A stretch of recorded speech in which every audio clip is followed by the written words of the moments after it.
அன்பானவர்களே, இன்னைக்கு நம்மளுடைய சிந்தனைக்குள்ளார போகக்கூடிய விஷயம் ஓஷோ கிட்ட முன்வைக்கப்பட்ட ஒரு கேள்விதாங்க. மறுபிறவி எடுக்க என்ன காரணம் அப்படின்னு ஒரு கேள்வி கேட்டிருக்காங்க. ஏன் ஓஷோ கிட்ட இந்த கேள்வி கேட்கப்பட்டது அப்படின்னு பாத்தீங்கன்னா, ஓஷோவினுடைய இந்த பிறப்பு 13வது பிறப்பு அப்படின்னு சொல்லப்படுது. அவர் சொல்றாரு, அதே மாதிரி இந்த பிறவி எடுக்கிறதுக்கு நான் 700 வருடங்கள் கடந்து வந்திருக்கேன், அதாவது 700 வருடங்கள் இந்த இடைவெளி இருந்திருக்கு அப்படின்னு சொல்றாங்க.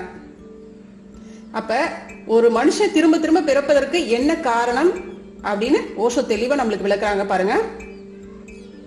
அந்த இடைப்பட்ட இடைவெளியில் எந்த ஆசையும் ஏற்படவில்லை, ஆனால் இறக்கும் பொழுது ஆசை ஏற்படும். அந்த கடைசி நேர ஆசைகளில் கூட நீங்கள் உங்கள் உடலில் வாழ்ந்து கொண்டுதான் இருக்கிறீர்கள். உயிரற்ற உடலில் ஆசை நிகழாது. ஆமாம், இறக்கும் போது ஏற்படும் ஒரு வாழ்க்கையின் கடைசி ஆசை புதிய வாழ்க்கையின் முதல் ஆசையாக மாறுகிறது. ஆனால் அந்த இடைவெளியில் எந்த ஆசையும் ஏற்படாது. இது கொஞ்சம் அந்த இடைவெளி அப்படின்னு எதை சொல்றாங்க அப்படிங்கிறது நம்மளுக்கு கொஞ்சம் புரிஞ்சுக்கிறதுக்கு கஷ்டமா இருக்கும். என்ன சொல்றாங்க அப்படின்னு பாத்தீங்கன்னா, ஒரு மனுஷன் இறக்கும் பொழுது ஏதாவது ஒரு ஆசையோட இறந்திருக்காங்க அப்படின்னா கண்டிப்பாக பிறப்பு மறுபிறப்பு இருக்கு அப்படின்னு சொல்றாங்க. அது மட்டும் இல்ல, அந்த ஆசை அந்த இடைப்பட்ட இடைவெளி அப்படின்னு என்ன சொல்றாங்க அப்படின்னு பாத்தீங்கன்னா, ஒரு குறிப்பிட்ட காலம். இப்ப பாத்தீங்கன்னா ஓஷோவினுடைய பிறப்பு 13வது பிறப்புன்னு சொல்லப்படுது. ஆனா காலம் பார்த்தோம்னா 700 வருடங்கள் சொல்றாரு. அந்த இடைவெளியில தனக்கு சரியான உடல் எது, தன்னுடைய ஆசைகளை நிறைவேற்றுவதற்கு எந்த உடல் சரியா இருக்கும் அப்படிங்கறத பார்த்து அந்த ஆன்மா தேர்ந்தெடுக்குது இல்லைங்களா.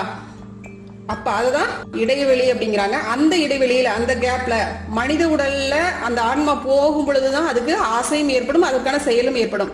ஆனா அந்த இடைவெளியில எந்த ஆசையும் இருக்காது. உடல் எடுக்கும் பொழுது மட்டும்தான் அந்த ஆசை வரும் அப்படிங்கிறாரு. உதாரணமாக, நீங்கள் தூங்க செல்லும் போது உங்களுடைய கடைசி ஆசையில் விழிப்பாக இருந்தால் அது காலையில் நீங்கள் எழும் பொழுது முதல் ஆசையாக இருக்கும். ஆனால் நீங்கள் தூங்கும் பொழுது அந்த இடைவெளியில் உங்களுடைய இரவு கடைசி எண்ணத்தின் தொடர்ச்சியாக அது இருக்காது. அந்த எல்லையில் உங்களுடைய கடைசி எண்ணம் நின்று விடுகிறது. அது அங்கேயே இருக்கிறது. நீங்கள் மீண்டும் விழித்து எழும் பொழுது நீங்கள் அந்த எல்லையில் இருந்துதான் ஆரம்பிக்க வேண்டியதாகிறது. அதை தாண்டி விழிப்பு நிலைக்கு வரும்பொழுது உங்கள் இரவின் கடைசி எண்ணம் காலையில் முதல் எண்ணமாகி விடுகிறது. புரியுதா பாருங்க. நம்ம தூங்க போறோம். தூங்க போறதுக்கு முன்னாடி ஒரு எண்ணத்தை போட்டுட்டு தூங்குவோம் இல்லைங்களா. நாளைக்கு அந்த வேலையை பண்ணிடணும் இல்லையா, நம்மளை யாரோ திட்டாங்க, அவங்க யாரோ நம்மளை துன்பப்படுத்திட்டாங்க, அவங்களுக்கு அது மாதிரி ஒரு ஏதோ ஒரு எண்ணம் நம்மளுடைய எண்ணத்துல உதிக்குது. அதோடய அப்படியே தூங்க போயிடுறோம். காலையில எழும் பொழுது அதே எண்ணம் தான் நம்மளுக்கு முதல் எண்ணமாக தோன்றும் அப்படிங்கிறார்.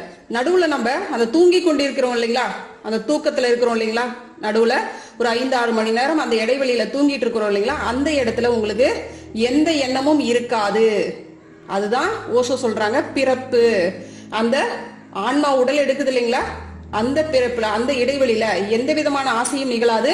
அந்த ஆசை எங்க இருக்குங்க, முதல் ஒரு உடல் எடுத்து அது வாழ்ந்து முடிஞ்சு அது இறக்கும் பொழுது ஒரு ஆசை இருந்திருக்கும் இல்லையா, அது அங்கேயே தேங்கிதான் நிற்கும். இன்னொரு உடல் எடுக்கும் பொழுது அது எத்தனை வருஷம் கழிச்சு எடுத்தாலும் சரி, அப்பதான் மறுபடியும் அந்த எண்ணம் அந்த ஆசை இயங்க தொடங்கும் அப்படிங்கிறாங்க. இது போலத்தான் நீங்கள் இறக்கும் பொழுதும் ஏற்படுகிறது. அப்பொழுதுள்ள உங்கள் கடைசி எண்ணம் உங்களுடைய மறுபிறவியின் முதல் எண்ணமாகிறது. இந்த இரண்டு வாழ்க்கைக்கிடையில் உள்ள ஒன்றுமற்ற நிலையில் வாழ்வில் உள்ள அனைத்தும் காலமும் முடிவுக்கு வந்து விடுகிறது. ஆகவே நான் 700 வருடம் என்று சொல்லும் பொழுது அது இடைவெளியில் ஞாபகம் இருப்பது இல்லை. ஏனெனில் அந்த இடைவெளியில் காலமும் கிடையாது. காலம் அடிப்படையில் அநேக நிகழ்ச்சிகளை கொண்டது. எதுவும் நிகழாவிட்டால் நீங்கள் காலத்தில் பிரஜையாக இருக்க முடியாது. உங்களால் அது முடியாது. இடப்பிரங்கையும் கூட மறைந்துவிடும். ஒரு வாழ்க்கைக்கும் அடுத்த வாழ்க்கைக்கும் இடையில் எந்த கனவும் கிடையாது. ஓஷோ கிட்ட ஒரு கேள்வி முன் வச்சாங்க. இந்த பிறவி எடுக்கிறதுக்கு உங்களுக்கு 700 வருடம் ஆகியிருக்கு, அதுவும் 13வது பிறப்புன்னு சொல்றீங்க. அப்ப இதுக்கு முன்னாடி நடந்த பிறப்புகள்லாம் உங்களுக்கு ஞாபகம் இருக்கா, அதில் நடந்த சம்பவங்கள்லாம் உங்களுக்கு ஞாபகம் இருக்கா அப்படின்னு கேக்குறாங்க. இல்ல, எனக்கு எதுவுமே இல்ல. ஏன்னா அந்த இடைவெளி அப்படிங்கிற அந்த இடத்துல நம்மளுக்கு எதுவுமே ஞாபகம் இருக்காது. அது ஏன் சாத்தியம் இல்லை என்றால், கனவு காண்பதற்கு கூட உடல் தேவையாக இருக்கிறது. உடல் இல்லாமல் உங்களிடம் எந்த அனுபவமும் ஏற்படாது. இந்த உடலில் தான் அனுபவம் ஏற்படுத்தக்கூடிய சகல கருவிகளும் இருக்கின்றன. நீங்கள் ஒரு பிறவிக்கும் அடுத்த பிறவிக்கும் இடைப்பட்ட வெளியில் பிரங்ஞையாக இருந்தால் நீங்கள் உங்களுடைய பிரங்ஞைத்தன்மையில் நன்றாக இருக்கிறீர்கள் என்று அர்த்தம். வேறு எதுவும் இல்லை, எந்த எண்ணமும் இல்லை, எந்த ஆசையும் இல்லை. கடைசி ஆசையை தவிர, இந்த கடைசி ஆசையை தவிர வேறு எதுவும் உங்களை பாதிக்காது. அதுதாங்க கடைசியா என்ன ஆசை இருக்கோ அது மட்டும்தான் விஷயம். மறுபிறப்புக்கு காரணம் அதுதான், வேற எதுவுமே நம்மளை பாதிக்காது. அதே மாதிரி ஏற்கனவே நம்மளுக்கு நடந்த அனுபவங்கள், சம்பவங்கள் எதுவும் நம்மளுக்கு ஞாபகத்துல இருக்காது. அந்த கடைசி ஆசையின் பாதிப்பு செயல்படக்கூடியது. ஏனென்றால் உங்களுடைய மனதின் கடைசி விருப்பம் கூட மறு உடலை எடுக்க வேண்டியதாகவே இருக்கும். அதற்காக நீங்கள் எதுவும் செய்ய வேண்டியதில்லை. அந்த ஆசையே உடலை எடுக்க தூண்டிவிடும்.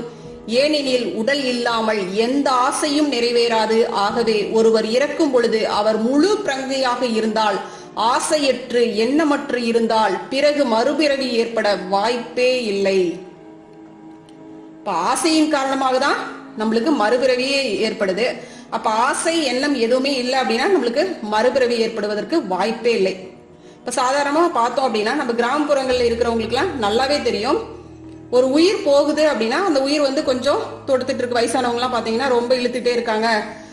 இந்த உயிர் போகல அப்படின்னா உங்களுடைய கடைசி ஆசை என்ன, யாரை பார்க்கணும், என்ன சாப்பிடணும், அந்த மாதிரி நிறைய கேட்பாங்க இல்லைங்களா. ஏன்னா இந்த ஆத்மா பாத்தீங்கன்னா சாந்தி அடையாது அப்படின்னு சொல்லுவாங்க. அதே மாதிரி இந்த உயிர் பாத்தீங்கன்னா நிம்மதியா போவாது, அலைஞ்சுக்கிட்டே இருக்கும் அப்படிலாம் சொல்லுவாங்க. அவர்கள் புரியாமல் செய்யக்கூடிய விஷயம்தான். ஆனால் அதுலயும் பாத்தீங்கன்னா ஒரு சூட்சமும் இருக்கு இல்லைங்களா. அப்ப இந்த மனிதருக்கு இதோட இந்த பிறப்பை முடிச்சு வச்சிடலாம் அப்படிங்கிற ஒரு எண்ணம் இருக்கு இல்லைங்களா. அந்த நோக்கத்தின் அடிப்படையில தான் இது நிகழ்த்தப்பட்டிருக்கு. காலங்காலமாக இதை செஞ்சுட்டு வந்துட்டு இருக்காங்க. ஆனா இன்னைக்கு புரியாமல் செஞ்சிட்டு இருக்காங்க. ஆனா அன்னைக்கே முன்னோர்கள் எப்படி பண்ணிருக்காங்க பாருங்க. புரிஞ்சு செஞ்ச ஒரு விஷயத்த இன்னைக்கு நம்ம காலம் காலமா வழி வழியா வந்து அது மாறி போய் இன்னைக்கு ஏதோ ஒரு சடங்கு சம்பிரதாயம் அப்படிங்கிற மாதிரி போயிட்டு. ஆனா உண்மையான நோக்கம் என்னவாக இருந்திருக்குங்க. ஒரு மனிதன் அவன் இறக்கக்கூடிய அந்த தருவாயில ஆசையற்று எண்ணமற்று இருக்கும் பொழுது அவனுக்கு மறுபிறவி அப்படிங்கிறது ஏற்படுவதற்கு வாய்ப்பே இல்லை அப்படின்னு நம்மளுடைய ஓஷோ சொல்றாங்க பாருங்க. நீங்கள் எந்தவித ஆசையும் மற்றும் எண்ணமும் இல்லாமல் இரவு தூங்க சென்றால் காலையில் விழித்து எழும் பொழுது உங்களிடம் எந்த ஆசையோ அல்லது எண்ணமோ இருக்காது. அதே போல நீங்கள் இறக்கும் பொழுது கொண்ட கடைசி எண்ணமே மறுபிறவியின் விதையாக ஆக்க சக்தியாக வேலை செய்ய ஆரம்பித்து விடுகிறது. இந்த வேலை தானே செயல்படுகிறது. தகுந்த சூழ்நிலை ஏற்படும் போது, தகுந்த சந்தர்ப்பம் ஏற்படும் பொழுது நீங்கள் மீண்டும் பிறக்கிறீர்கள். நீங்கள் கண்டிப்பாக பிறக்கத்தான் வேண்டும். ஒருத்தருக்கு ஒரு ஸ்கூல் கட்டணும்னு ஆசை இருக்கு. அந்த ஆசை நிறைவேறாமலே அவர் இறந்து போறாரு அப்படின்னா கண்டிப்பா அதற்கான ஒரு சூழ்நிலையும் அதற்கான ஒரு தகுதியுள்ள ஒரு நபரும் பிறக்கும் பொழுது, அந்த தருணம் வரும் பொழுது அந்த பிறவி மறுபடியும் எடுக்கப்படுது. அந்த ஆத்மா மறுபடியும் பிறப்பெடுக்குது. அடுத்து என்ன சொல்றாங்க பாருங்க. நீங்கள் உங்களுடைய சென்ற வாழ்க்கையில் பிரஞ்ஞையாக இருந்தால் இந்த வாழ்க்கையிலும் பிரஞ்ஞையாகவே இருப்பீர்கள். உங்களுடைய பிறப்பு ஒரு பிரஞ்ஞையான பிறப்பாகவே இருக்கும். என்ன நிகழ்ந்து கொண்டிருக்கிறது என்பதை உங்களால் பிரஞ்ஞையாக உணர முடியும். பிறகு அதுவேதான் உங்களுடைய கடைசி வாழ்க்கையாகிறது. உங்களுடைய இந்த பிறப்பு பிரஞ்ஞையாக இருந்தால் உங்களுடைய இந்த பிறவியின் இறப்பும் பிரஞ்ஞையாகவே இருக்கும். பிறகு மீண்டும் பிறப்பதற்கு வாய்ப்பே இல்லை. நிறைய பேர்த்துக்கு உள்ளுக்குள்ளார நம்மளுக்கு போட்டு அரிச்சிட்டு இருக்கிற ஒரு விஷயம் என்னன்னு பாத்தீங்கன்னா, ஓஷோ இவ்வளவு பெரிய ஞானி, மக்களை நிறைய இடத்துல காப்பாத்தி இருக்காரு. நிறைய சூழ்நிலைகள்ல நிறைய கஷ்டங்கள்ல இருந்து மக்களை விடுவிச்சிருக்கிறாரு, காப்பாத்தி இருக்காரு. ஏன் தன்னை காப்பாத்திக்க முடியல? ஏன் வந்து ஒரு ஸ்லோ பாய்சன் கொடுக்கும் பொழுது ஏன் அவருக்கு அது தெரியல? ஏன் தன்னை காப்பாற்றிக் கொள்ள முடியவில்லை அப்படின்னு நிறைய பேர்த்துக்கு ஒரு கொஸ்டின் இருக்குதுங்க. அவரும் மனித பிறப்பு தாங்க, அவரும் மனிதர் தான். அப்ப முன்னாடி எந்த மாதிரியான வினைகள் நடந்துச்சு அப்படின்னு தெரியாது இல்லைங்களா. அப்ப அதுக்கான தண்டனைய எல்லாருமே அனுபவிச்சு தானேங்க ஆகணும். எத்தனையோ மகான்கள் பாத்தீங்கன்னா நோய்களால தானே விரும்பி அந்த நோய்களை ஏத்துக்கிட்டு அதுக்கான அதாவது அதை கியூர் பண்றதுக்கு எல்லா வகையிலுமே சாத்தியக்கூறுகள் இருந்தாலும் கூட, இல்ல நான் இதை அக்செப்ட் பண்ணிக்கிறேன், இந்த நோய் எனக்கு இருக்கட்டும், அந்த வலி இருக்கட்டும், அந்த வேதனை இருக்கட்டும், நானு அதை அப்படியே அக்செப்ட் பண்ணி என்னுடைய உயிர் அப்படியே போகட்டும் அப்படின்னு சொல்லி நிறைய மகான்கள் பாத்தீங்கன்னா ஏத்துக்கிட்டு தான் இருந்திருக்காங்க. அதே போலதாங்க ஓஷோ. ரைட்டு அப்படின்னு சொல்லிட்டு இந்த பிறப்பு இதோட முடியுது அப்படின்னு சொல்லி அதையும், அதாவது தன்னுடைய வினைகள்ல ஏதோ ஒண்ணு மிஞ்சி நிக்குது, அப்ப இதை அனுபவிச்சுதானே ஆகணும், கடந்துதானே போகணும் அப்படின்னு தான் விரும்பி அக்செப்ட் பண்ணிக்கிட்ட ஒரு விஷயமா தான் சொல்லப்படுது. ஆகவே ஒருவன் இப்பிறவியை பிரங்கையோடு பிறந்திருந்தால் இதுதான் கடைசி இறப்பாக இருக்கும். இன்னும் ஒரு இறப்பு ஏற்படக்கூடும், அதற்கு நிச்சயமாக பிறப்பும் இல்லை இறப்பும் இல்லை. ஆகவே நான் இந்த பிறவி எடுப்பதற்கு 700 வருடம் சென்றது என்று சொல்லும் பொழுது அது ஒரு பிரதிபலிப்பை தவிர வேறல்ல. நம்ம எல்லாருமே எங்கிருந்து வந்திருக்கோங்க? இறை துகள் சுத்த வெளியிலிருந்து தான் எல்லாருடைய பிறப்பும் அங்கிருந்து தான் ஆரம்பமாயிருக்கு. அப்ப எந்த இடத்திலிருந்து ஒரு உயிர் வந்திருக்கோ அப்ப அதனுடைய தன்மையை அடையாமல் இந்த பூமியில அது அந்த ஒரு வந்த நோக்கம் என்னவாக இருக்கும் அப்படின்னு பாத்தீங்கன்னா முழுமை பேரு அப்படின்ற ஒரு விஷயத்துக்காக தான். அப்ப அந்த முழுமை பேரை அடையாமல் கண்டிப்பாக எந்த பிறவியும் முழுமையே அடையாது. அது இன்னும் எத்தனை பிறப்பு எடுக்கும் அப்படிங்கறது நம்மளால சொல்ல முடியாது.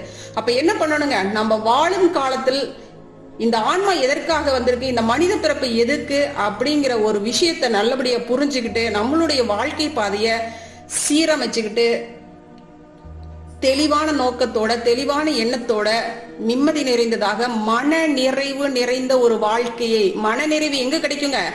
நம்மளுடைய மனசாட்சிப்படி எந்த தவறும் பண்ணாம, யாருக்கும் எந்த மாதிரியான கெடுதலும் பண்ணாம, யாருடைய வாழ்க்கை சுதந்திரத்தை, குறிப்பாக யாருடைய வாழ்க்கை சுதந்திரத்தையும் பறிக்காமல், பிற உயிர்களுக்கு துன்பம் கொடுக்காமல் வாழ்ந்தால் இந்த பிறவி சீக்கிரமாக கண்டிப்பாக அறுபடும் அப்படிங்கிறதுல எந்த விதமான ஐயமும் இல்லைங்க. சரிங்களா? கண்டிப்பா இந்த வீடியோ உங்களுக்கு யூஸ்ஃபுல்லா இருக்கும். ஏன்னா நம்மள நிறைய பேர் பாத்தீங்கன்னா மறுபிறவினா என்ன, எதுக்காக இந்த மறுபிறவி அப்படின்னு நம்மளுக்கு நிறைய பேர்த்துக்கு அந்த கொஸ்டின் இருக்கு. இன்னொரு விஷயமும் உங்களுக்கு சொல்லணும்னு நினைக்கிறேன். ஒரு ஆன்மா, இப்ப நம்ம குடும்பத்துல ஒருத்தர் இறந்துடுறாங்க அப்படின்னா அந்த ஆன்மா யாருடைய உடல்ல போய் எடுக்கும்? நிறைய பேர் பாத்தீங்கன்னா தன்னுடைய பேரன் பேத்தி இந்த மாதிரி ஒரு உடல்ல போய் அந்த ஆன்மா வந்து பிறப்பெடுக்குது அப்படின்னு சொல்லப்படுது. ஞானிகள் மகான்கள்லாம் என்ன சொல்றாங்க அப்படின்னு பாத்தீங்கன்னா, இந்த ஆன்மா அதாவது இறக்கும் பொழுது அதுக்கு ஒரு ஆசை இருக்கு இல்லைங்களா? அப்ப அந்த ஆசை இந்த குடும்பத்துல முதல்ல பார்க்கும், யாரு எந்த உடல் எடுக்கலான்னு ஃபர்ஸ்ட் அது யாரை வந்து குறிப்பிட்டு சூஸ் பண்ணும் அப்படின்னு பாத்தீங்கன்னா தன்னுடைய குடும்ப நபர்கள்ல தான் சூஸ் பண்ணும் அப்படின்னு சொல்றாங்க. வெளியில போய் தேடாது. அதாவது இந்த குடும்ப நபர்கள்ல யார் தன்னுடைய ஆசையை நிறைவேற்றக்கூடிய வகையில தகுதியுள்ள நபராக இருக்கிறார்களோ அந்த உடலில் இந்த ஆன்மா சென்று சேர்ந்து விடும் அப்படின்னு சொல்லப்படுதுங்க. ஓகேங்களா?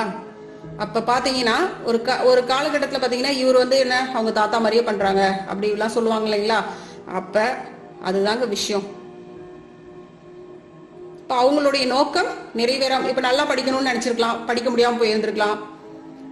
ஒரு நல்ல அப்பா அம்மா கூட நல்லபடியா வாழ்ந்திருக்கணும்னு நினைக்கலாம், அவங்களுடைய அப்பா அம்மா பாத்தீங்கன்னா சின்ன வயசுலயே இறந்திருக்கலாம். அப்ப ஒரு நல்ல தாய் தகப்பனுக்கு ஒரு மகனாக பிறந்து ஒரு மகளாக பிறந்து வாழ்க்கையில நிறைய சாதனைகளை புரிய வேண்டும் அப்படிங்கிற ஒரு ஆசை இருந்திருக்கலாம். அப்ப அந்த மாதிரியான ஒரு நபரை அந்த ஆன்மா தேர்ந்தெடுக்கும்.